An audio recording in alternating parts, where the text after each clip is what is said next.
বৃহস্পতিবার সকাল হঠাৎই সাইরেনের শব্দে কেঁপে ওঠে লাহোরের ওয়ালটন রোড এলাকা। এরপর শোনা যায় একাধিক বিস্ফোরণ।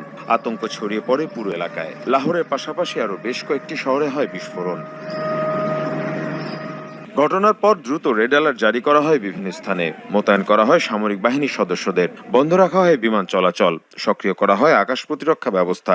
পাকিস্তান আইএসপিআর জানায়, দেশ জুড়ে ড্রোন হামলা চালিয়েছে ভারত। গুজরানওয়ালা, চকওয়াল, আত্তাক, রাওয়ালপিন্ডি, মিয়াওয়ালি এবং করাচি লক্ষ্য করে এসব ড্রোন ছোড়া হয়। সকাল 10:15টার দিকে আমার বাড়িতে বিস্ফোরণ হয়। এতে আমার বাড়ির ছাদ ধসে পড়ে।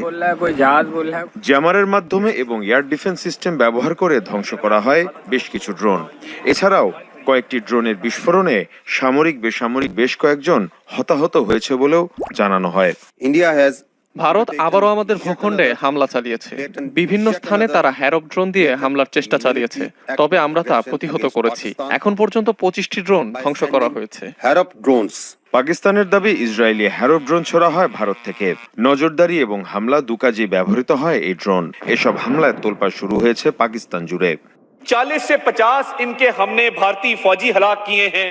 আমরা শুধু তাদের ড্রোনই ধ্বংস করিনি, তাদের পাল্টা জবাবও দিয়েছি। গত রাতেও ভারতীয় সেনাদের অবস্থানে অভিযান চালিয়ে প্রায় 50 জনকে হত্যা করেছে আমাদের সেনারা।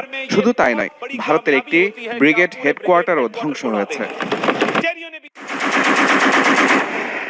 এদিকে ভারত পাকিস্তান নিয়ন্ত্রণ রেখায় আবারও ব্যাপক গোলাগুলি হয়েছে। এতে নিহত হয়েছেন এক ভারতীয় সেনা।